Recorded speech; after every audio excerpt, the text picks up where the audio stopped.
Moving on to the next person, we have Kira, who's 21 years old, a student. Um, Trying to actually remember her interview. I remember watching her interview, but I can't remember where she's from right now. She is from Albany, if I remember correctly. Okay. Oh yeah, yeah, yeah. She had an interesting personal story. I don't know how much, I'll really go into it. I don't know if it's, really private, but she's adopted. She went into an international school, so she is more than familiar with people of all different backgrounds from around the world, which could very well help her in this game for this season specifically. Um, I don't think she really has too much experience playing orgs. If I remember correctly, it really was literally the day the lockdown happened here in the States that she got accepted into her first org as she first started playing her first org. Um, yeah, yeah. I mean, she like I think I was really just more so invested in her personal story. What do you think? Yeah, and as well, yeah, she has a very interesting background, being Indian, and getting in touch also with her Indian heritage, and now living in the States. She has a very good backstory to revolve around, and I think she might use that to her advantage in this game.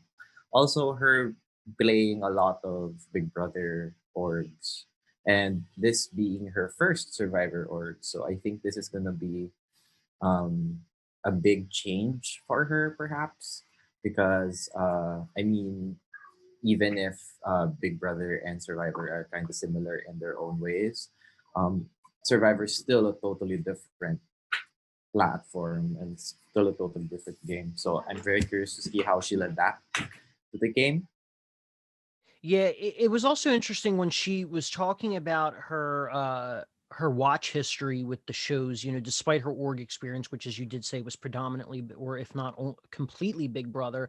She only actually watched a couple seasons of Big Brother, and she's only watched I believe she said about 10 seasons of Survivor. So that was really interesting. The show she watched the least of is what she's predominantly played. Yeah, I know. Like it's very interesting to see, and I'm very interested also to find out how she'll fare in the game like this, given that there's also some social politics involved. So yeah, I mean, I don't wanna.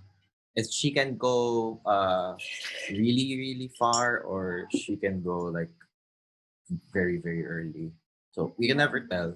Yeah, I mean that's the thing. It is always really hard to gauge where these people are going to end up. I mean, even when cuz I host my own Survivor Fantasy League, and I mean, you never know. We just go off those preseason interviews, and I mean, sometimes you kind of get close to where people are going to end up, and other times you won't. I think the only time I was ever right about a sole survivor was Edge of Extinction. And I was actually really upset when he first got voted out, Chris, but then he ended up winning. And then because of his victory, I won Fantasy League. But yeah, I mean, you can never tell. It's just really difficult because you have some people that are just all talk. And when they get down to it, they're nothing, they're duds. I hope that's not the case for any of these people this season.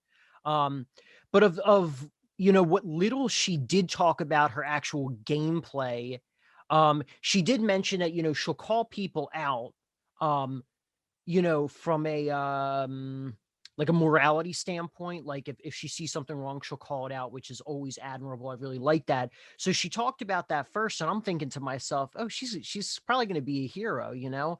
But then she goes on, and from what little, once again, that she talked about her gameplay, she's like, yeah, I'm a little shy, but then as the game goes on, I just start all this drama, like I'm a villain. Like I'm like, whoa, I was not expecting that at all.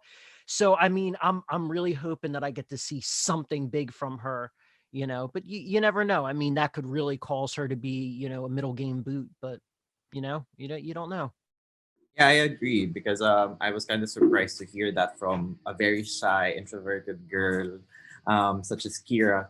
But yeah, it just goes to show that people. really step out of their comfort zones when you play these kinds of games. And it's very interesting to see how personalities unfold and how gameplay is unfolding as we play games like Survivor or any other org. Yeah. And I mean also, yeah, I mean like that's the thing. Sometimes you will have people that step out of that. And I think part of it is that sort of behind the computer effect, granted most people when they start to be someone they're not, their face is not actually shown. But I think some people, they take that on because yeah, you might be able to see my face, but you're never really going to know who I am or where I live or whatnot. So yeah, they might develop this, alternative persona. So that should be really interesting.